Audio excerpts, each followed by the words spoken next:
What's going on YouTube? It's Juice Audio, and today we got a studio tour for you guys. We're going out to Studio 22 out in Rockland, California. If you don't know, I'm from the Sacramento area in California.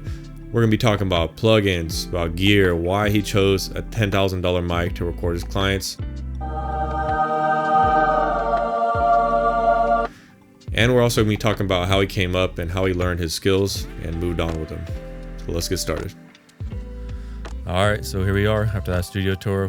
My boy Steven right here. We're just going to go through a quick couple questions and, see where he came from and all that. Sounds good. Let's do it. How'd you get started into recording? Did you come up through church, or was it through a friend of a friend? Or So actually how it started was when I was back in high school. I think it was probably what grade was that? I think it was 10th. I think it was 10th grade or so. Basically all my me and my buddies at lunchtime, we would go out at lunch and we would freestyle basically over beats on YouTube. And it was me, my buddy Ben, and then one of my other older friends. We just started freestyling at lunch. And basically one day, I think it was Ben, he was you should try actually making music. And I'm like, okay, I'll give it a try. I'll give it a go. And basically at the time I was into gaming. So I had a little blue snowball microphone and I had some headphones. So I downloaded Audacity and I found a random beat on YouTube and I just started making music over and rapping over it. And so basically that happened, and then I really found a passion for just music in general, not just recording music and making music.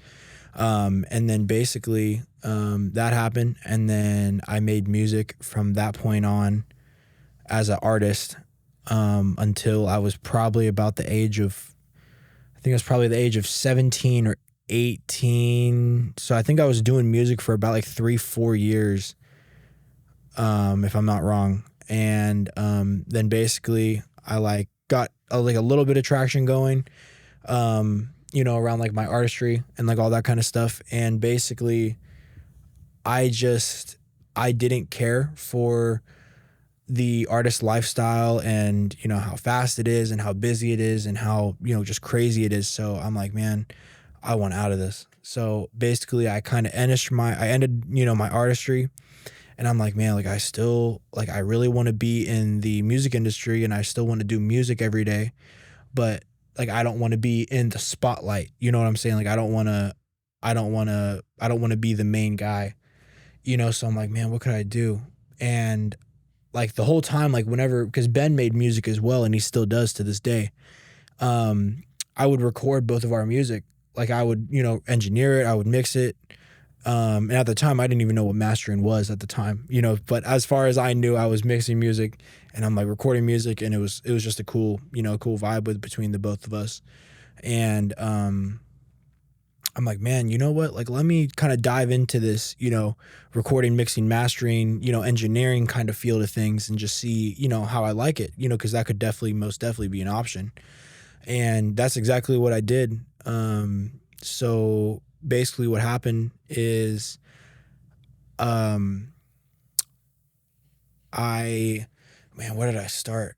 I'm trying to think. I started by, I think the very first thing I did is I went on Sound Better, which is a website, and it basically has freelance engineers. And I found this gentleman by the name of Zach Steele, and he actually recorded the entire Astroworld project. And I messaged him and I was hey man, I really want to, learn, mix, some stuff about recording, mixing, mastering, just, pick your brain about the industry and, the whole process of it. And I ended up flying out to LA with my mom, and we were with him literally for just I think 3 or 4 hours, maybe it might've been 6 hours, but we were with him for the day. And then we flew back the same night. And man, it was just so interesting to me, just, seeing really dope studios out there and getting to meet Zach. And Zach's a great guy. And, he really dropped some really cool game on us and really cool information. And it really made me excited about it. So I came home as in Sacramento area. I came home from LA, and then I asked my current engineer that was currently, mixing and mastering and doing my current music when I was an artist. I asked him, I'm like, hey, do you offer, mixing and mastering and recording lessons? And he's like, yeah. So basically I just started with him, and I think we were doing 3 times a week, every week for like 4 or 5 months. And I just kept going back, and I just was, really putting in the time and, the effort to learn. And I really fell in love with it. And I really, found out that I have an interest in, doing this as like a job, like full time, and, really get into it. So that's exactly what I did. So we did those lessons. I put in the reps, and, on my own time, I was, like we were just talking about earlier, YouTube University. That's it. Learning from all the guys on there. Help Me Dave Vaughn. Who else is on there, man? Just, other miscellaneous, YouTubers that, help out with mixing. I was watching all those videos, and I just really dove head in first to it. And we're here today, man, after all that. I went back to Zach actually a second time as well. So basically the first time was with Zach, and then Jay, which is also actually an engineer here now. Shout out Jay. It was Zach first, and then Jay helped me with a lot, like I'd say most of it. And then me and Jay actually made our own trip back to LA, and we worked with Zach for an entire day. We stayed out there, went to the studios and all that. It was really cool. But yeah.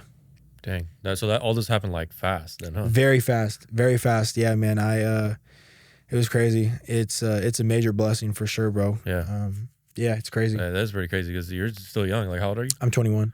Dang, dude, 21? Yes, sir. Yeah. Dang, that's fast, bro. Yeah, thank you, bro. Yeah, it's crazy how like every story is like so different. Like especially nowadays, like not a lot of people go to school and stuff, No, I know. I mean, whenever I have the school conversation with people, I always just say like, if you want to be a doctor, please go to school. You have to go to school.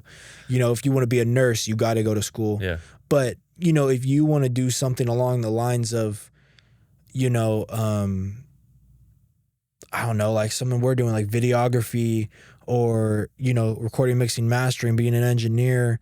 If you want to, man, like own a clothing brand, like school, in my opinion, personally, school is not needed. Mm-hmm.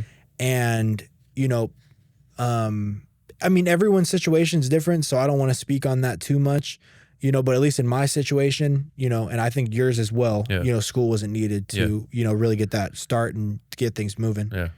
Dang, it's crazy, bro. Yeah. So, yeah, I'm 27, so like for me it was like different, bro. Like taking like, I guess I learned little bits and pieces along the way. Like my brother never went to school, and he's like a businessman now. Oh wow. Like it's like trades, like these small little trades that you can just pick up from.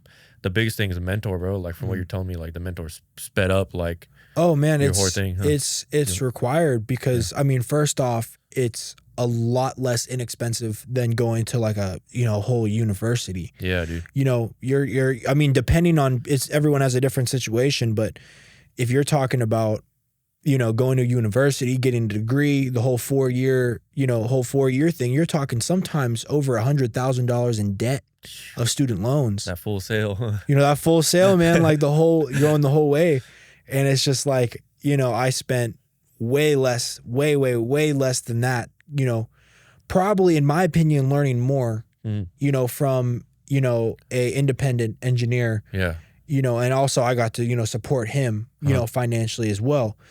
So it's not just going to this big school that already has tons and tons and tons of funds and, money, but, and still I'm getting that one-on-one, learning experience is what I've always liked. Like I've always been a very one-on-one, in-person, hands-on kind of guy. Like I've never been, just like, how do I explain it? Like I've never been like signing up for a lesson online and then doing step-by-step lessons, like just online on a computer.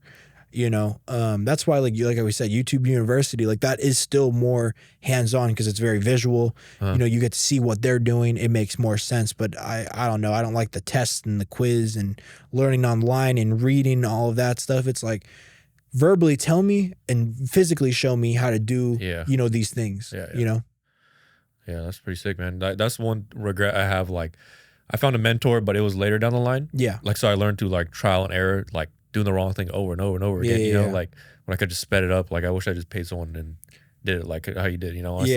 Yeah, yeah, no, Yeah. I understand. I mean, bro, everyone's different, Yeah. so don't beat yourself about it. Yeah. Because I mean, obviously you're doing phenomenal for Yeah, yourself appreciate right it. now, bro. Appreciate it. Of course. Yeah, man, that's pretty crazy. All right, so I don't think I stated this, but we're in Studio 22 in Rockland, right? Yes, sir. Yeah, we're in Rockland. Yes, sir. Yeah, dude, this is a crazy setup, honestly. Thank you, man. Yeah, we got the top line equipment. So I was gonna ask you a few questions, like Sure. about the gear and like why you picked it. Sure. You know, like your vocal chain, of course. So why'd you end up going with the Sony? Man, just the Sony is such, in the music world and especially in the hip hop and R&B world, it's such a legendary mic. We're talking Dr. Dre used to record on it, Rihanna. I mean, bro, the list goes on and on.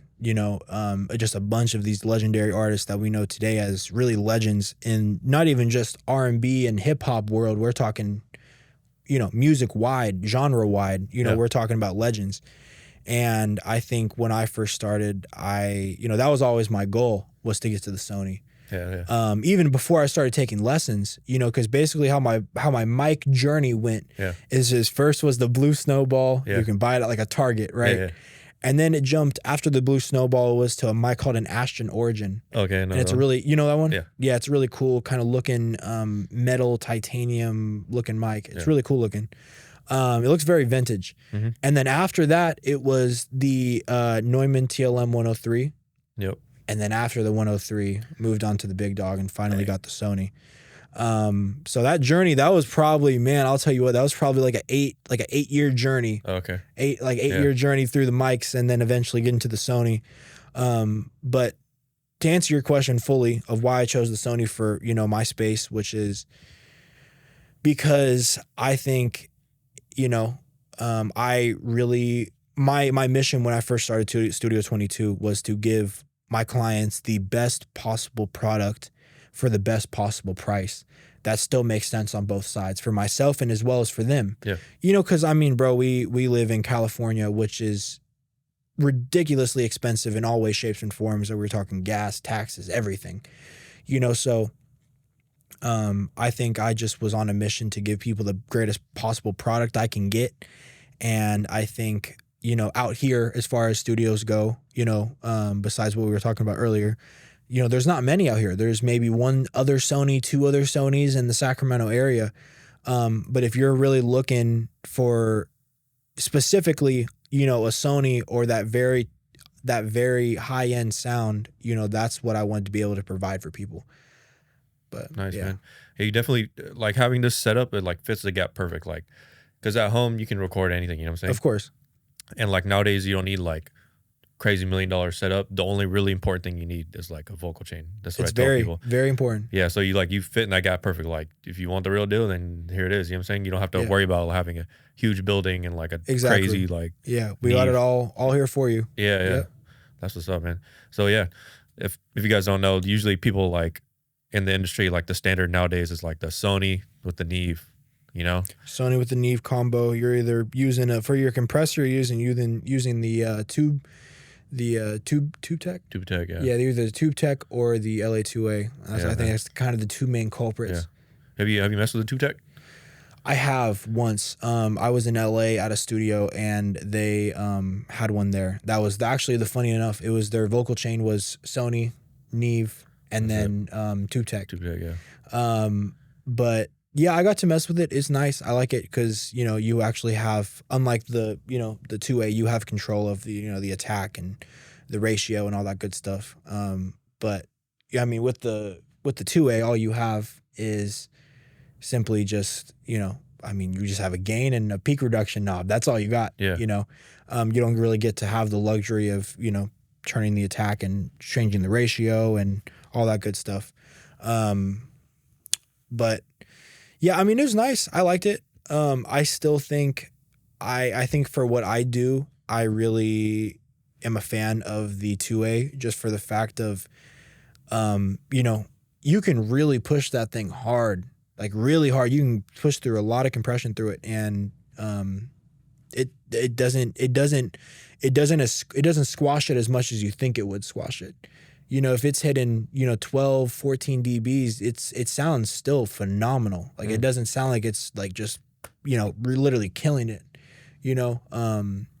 So I think it's just a really great, flexible compressor, and that's why it's, so popular. How do you like, I haven't used one in person, but I've used like the Waves, Yeah. But I don't really like the Waves one, but I know as far as like the digital plugin? Yeah, the digital. So how's like compared to like the digital versus like the actual analog one? I think it's decently similar, but I mean, at least in my eyes, I still think that like you are never going to get the exact same, analog sound versus, digital inbox sound. You're never going to get the same.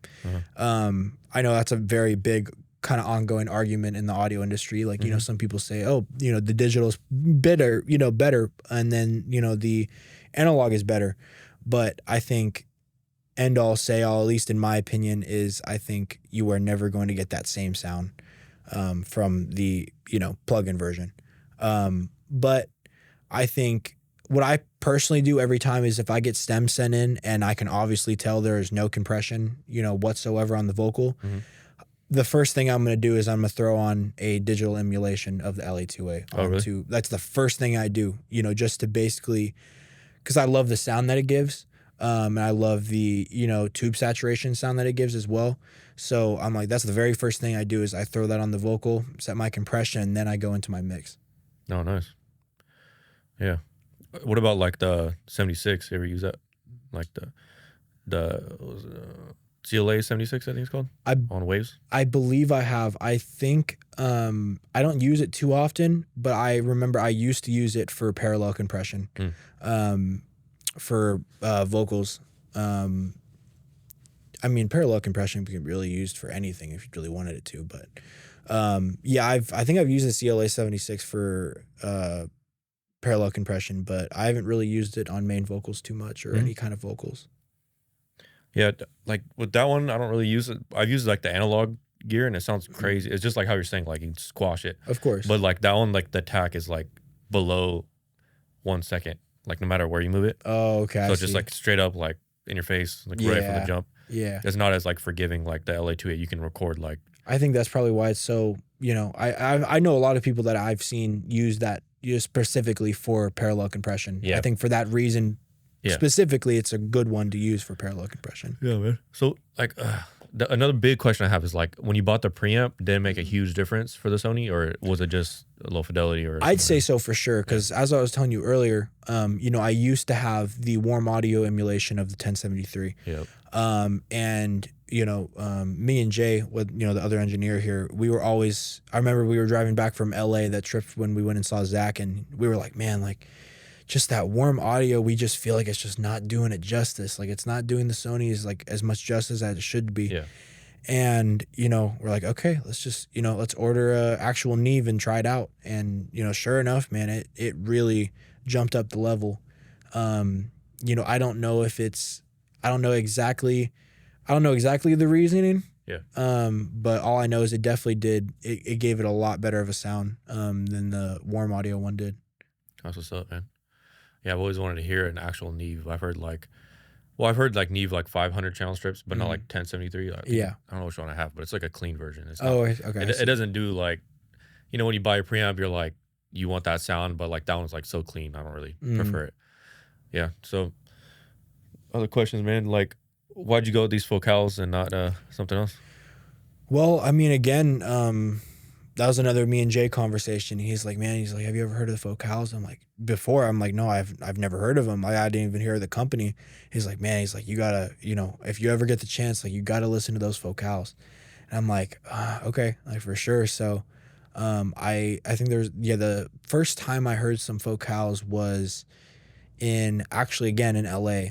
There is a studio out there that we were at one time, and they have an older model of the same exact focals, and I heard them, and I'm just like, damn, dude, they sound so good and so full. Yeah. And also for as far as playback goes for the client, like if the client is ever like, man, just blast the speakers, because I mean that's a very common request I get. Most of the time is they're like, man, I just want to hear, once the mix is done, everything's final and done, like, man, I just want to hear my song blasted. I'm like, all right. So, you know, that these really cater to that. Like, they can get that loud and they can give out that sound, you know, for the client to be happy for the playback. Nice. So they like meet in the middle, yeah. For sure. That happens a lot. Like these high, like quality speakers, like you can't like, crank them, you know. No, exactly. Yeah, like we were saying with the PMCs. Exactly. Stuff, yeah. So that's crazy, man. Like, we'll do that later, like another like home studio tour, but it's like equally as like impressive as this, which is I'm pretty like, it's like what the heck, dude? Yes, that's sir. crazy. Yeah, we got the PMCs at the home studio. Yes, yeah, we'll do that soon for sure. I want to check that out. Let's do it for sure. Yeah, I know those PMCs have like that mid range and stuff. Is it like nice, or do you prefer the bass on those more? I still think, at least for me, the low end, the low end, just it's unlike any other set of monitors I've heard. It just sits so well, and they also just not even just the low end. I think the tweeters really give you so much detail for your mix, and PMC has done a phenomenal job with everything they put out. You know, I've never heard of I don't know, at least for me personally, I've never heard a bad PMC review from anybody. I haven't either, actually. You know, but yeah, no, they're phenomenal. But that low end is, whenever someone asks about the PMCs, I always say the low end, the low end, the low end. But you know, once you hear it, when you come over, you'll be like, yeah, man, I see what you're talking about. I want to hear those. Yeah, it sounds phenomenal. That's like the ATCs I was telling you about. That was the one problem I had with those, is like they don't hit low enough. You know, the quality's there, but it's like you still need a sub. But then if you had a sub, there's more problems. You know. Exactly. Yeah. I mean. And, you know, like I was telling you earlier, we have a Focal sub here as well. I think it's a 12, I believe. It's a 12-inch. Yeah. And we just can't use it because, like, whenever we turn it on the lowest settings, so basically there's a smoke shop right, like that's the suite over from us. And whenever we turn it on, literally there used to be stuff like falling off of their shelves. It would shake their shelves so bad. So we're like, okay, I guess we just got to turn off the sub. But the point I was getting to is the Focals, they do put out enough low end for us as well. So the sub's not entirely needed. It's preferred because I have it and I'd love to use it. But I mean, I don't really want to have stuff falling off people's shelves and then have it be my responsibility to pay for all the glass and all that stuff. Especially with the expensive like bongs or whatever. Exactly. Exactly. So you're on Studio One, was it? Yes, sir. Studio One. That's your favorite dollar choice? Of course. Really? Most definitely. Why? Is there a reason why? Is there just? Well, okay. So we'll go through like a little DAW journey. So my first ever DAW was Audacity, as I was saying when I first started. That was mine too, bro. Yeah, and after Audacity, I moved on FL Studio. Yep.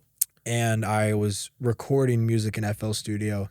I do. And nowadays, I don't like it, and it makes me cringe that I did do that. But everyone has their journey, so I'm gonna give myself some grace. But I was in FL for a while, and then I started Pro Tools, and and I will say this all day, every day, I hate Pro Tools with all my heart. I heard that before, yeah.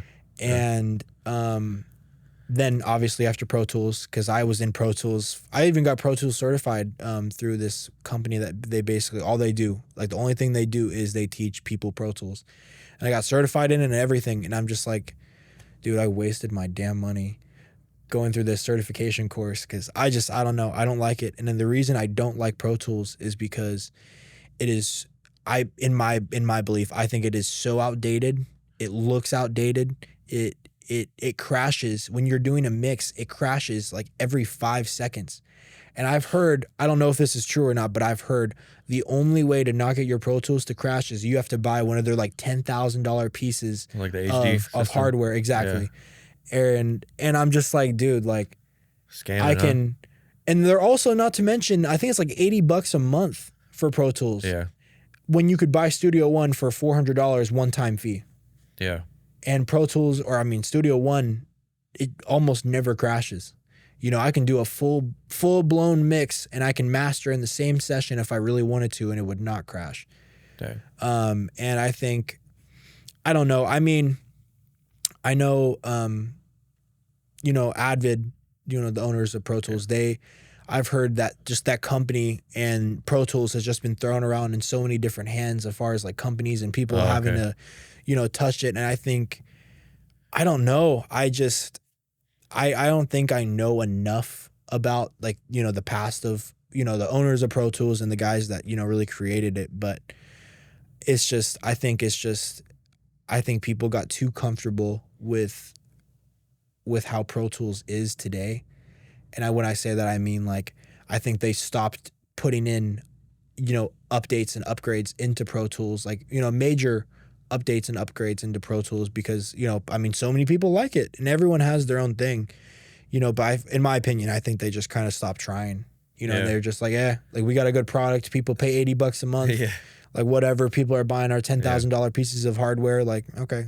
That's what I keep hearing. It's like people hate Pro Tools, but because it's like an industry standard, there's like I have to use it. One of those things. Yeah, it's difficult. Yeah. But I mean, I think what I always look for is reliability, and especially in sessions, you can't just have your DAW crashing every 5 seconds. Yeah. Because the client's gonna be like, dude, like what are you doing? Yeah. Like what's wrong?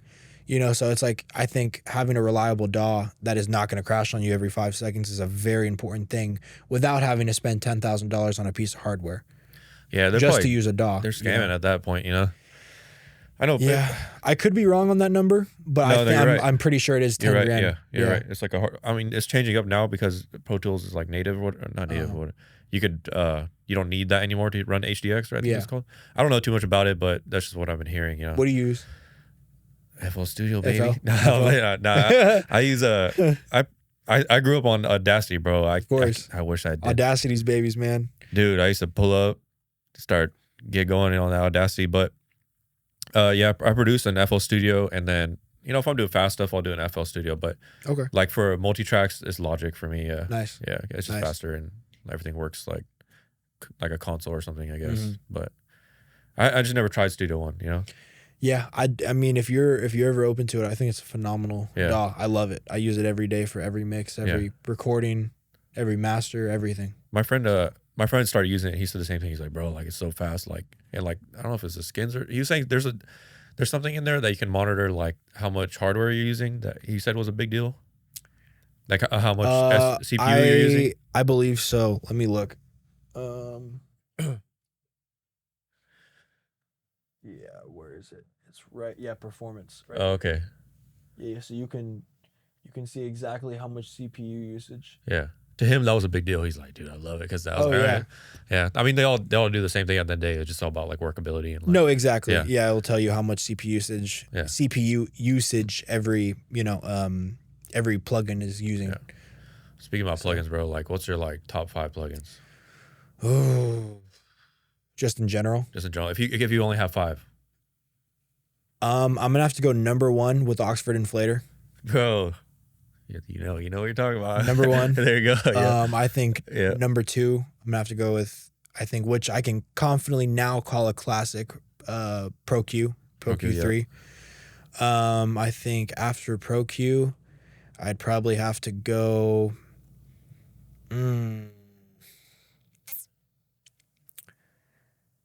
Let me think. Probably also Pro MB, their multiband compressor, which is phenomenal.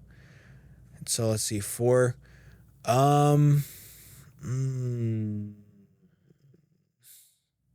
This is a tough question, man. This is a tough question. If we want to go into it and just say, I mean, I love it so much. Valhalla reverb. Yep. Like the vintage verb? Yes, sir. Yeah, the vintage verb. Yeah. And I think finally, I'll probably go with, the last and final one. There's so much pressure. That's good enough. That's like me right there. Yeah, I'm trying to think about compressor? My favorite compressor? The 2A? I mean, in the box, I don't use too much compression. Oh, you don't? Not really. Not really. No, the only kind of compression I do in the box is parallel compression, and sometimes, not every time. And then the other kind of compression I do is like multi-band compression. But other than that, I don't really do too much compression inside the box, especially that's if I've recorded it. Yeah. You know, because I know I'm already getting compression going in. Yeah. And then, you know, I think just that little bit of parallel compression and a little bit of multi-band compression kind of does it for me. Because I don't like things squashed. Like, I really like my mixes to sound open. Yeah. And, you know, just really nice and focused and dynamic. Exactly. But yeah, I think if I had to choose a favorite compressor, I'd probably go with the 2A, to be honest. 2A from Waves? Yeah. Waves, okay. Or no. The Universal Audio 2A. Yeah, that was nice, bro. Like, people say there's not a difference, but there is a huge difference. Like, for sure. Like one of my good homie, like, he was like my mentor. He has like a desk like yours, but just straight filled out with analog gear, bro. Wow. Everything, right? Yeah. I was like, because I've been on this journey too, like back and forth analog, this, that, you know? He's like, bro, I've had all this, but like all those UA plugins, bro, I might just sell all this and use UA. Yeah. I was like, dang. But that's what happens, you know, our ears change and stuff over time.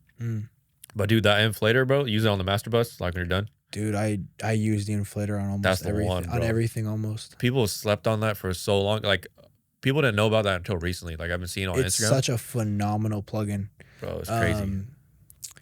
Yeah, no, bro. So basically how I have my DAW how I have my session set up basically is I have, you know, an all-Vox bus. Yeah. And every time I throw the Oxford on the all-Vox bus, that's probably like my third or fourth plugin on my all-Vox bus. Because it just really, like, when you're getting to that last stages of your mix, you throw on that Oxford, it just like moves everything up. Yeah. It's phenomenal. So you throw it on the vocal bus? On the master? On the all-Vox. On the all-Vox bus and on the master bus as well. Okay. Yeah, I do a little bit of both. Okay, yeah. That's what's up. Yeah, I use that, like, when I first bought it, like, one of my good homies, he's a producer. I was like, bro, how do you get, like, that sound, like that, not bubbly, but, like, the low one is, like has that sound to it, you know? Yeah. Like, it's hard to explain that sound. He's like, bro, this one plugin. Oxford, and baby. It wasn't even on sale. I was like, I'm buying that right now. And ever since then, I've used it on every single, like, track I've done, bro. Oh, yeah. There's no you way have around to. it. It's an amazing plugin for sure. Their limiter from Oxford actually has, like, a little slider that has, do you have the bundle, or you just have that one plugin? I think I just have that one. Oh, well, the limiter, like Oxford limiter, like if you use on your master chain, Okay. they actually have a little slider that is like has the inflator, right? But it sounds different. Oh, wow. Yeah. Okay. So I've been using that. I slept on that plugin too. I've been using it. I was like, dude, this sounds sick. Like when you want to squash like drums, like parallel compression drums or whatever, and you just want like squash and you throw that in there, it fattens it up. It's pretty sick. Okay. Yeah, man. Yeah, I like the same plugin. Oxford inflator, Pro Q. I like the SSL 4000G from Plugin Alliance. I think I use the J. The J is good too. I want to say. Yeah. I believe so. I have the little console one, so like I've been back and forth between Do I use the E or the J? I'm not even too sure. Yeah. I use the SSL channel strip as well. Yeah. That one, I don't like the Waves one. I like the Plugin Alliance, bro. Like that one, I was like, I used to use. That's the ones I have. Yep. Yeah, because I do a lot of like acoustical like stuff, like real drums, you know, like real guitars and all that. So you have to throw gates, you have to throw all that. Like, oh yeah. You know what I'm saying? It's either you can stack like 6 or 7 plugins for one element, or you could use that one plugin. I'm like, bro, like that one plugin saved my life recently. What else do I use? I use the G Bus, but from Plugin Alliance. It's called something else, like Townsend or something like that.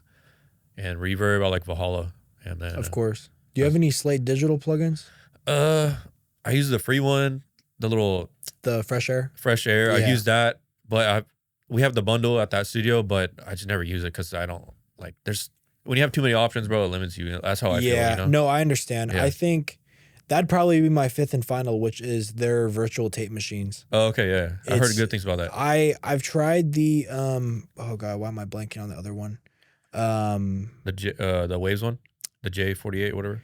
No, it's the something Kramer tape. Oh, okay. I've tried Kramer tape because Yeah. I've heard that's a very popular one, and I just don't like the sound Kramer tape gives me. I really like the Slate digital one, man. I love it. I throw it straight on my vocals sometimes, and it really gives it this nice, like, it just gives it like that nice tape saturation, but it also gives it kind of like more of like I guess the way to like explain it is like almost like a beefier kind of more Yeah, kind of like I guess that's the best way I could say, like more of like a beefier kind of sound to it. Yeah, trims the top a little bit, like the transies and stuff. I use that a lot, like a master bus, but I use a Waves one. It's like J48 or something like that. Okay.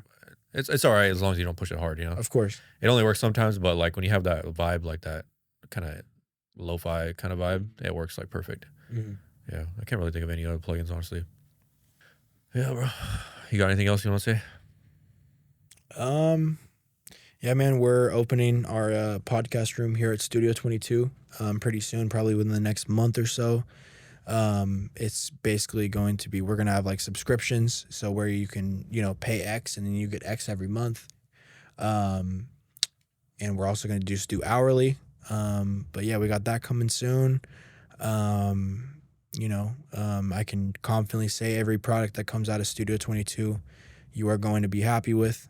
And we really go the extra mile here to make sure our clients get the best possible product they, you know, can receive locally here in Sacramento. Yeah. Yeah, man, I appreciate you coming out here and, you know, doing this. It's really dope. Super dope interview. Appreciate it. Let me have it. Having me here. But yeah, so I'll leave all the links down in the description. If you guys want to come check this out, you got, Thanks, you know, boss. top of the line studio, everything you need right here, honestly. Yeah. So hopefully we'll get that home studio tour soon. Looking forward to that. Yes, sir. Yeah, we'll get it very soon for sure. Yep. So that's it for today. I'll leave all the timestamps down below. And yeah, that's it, man. Oh, yeah. Appreciate it. Appreciate it, man.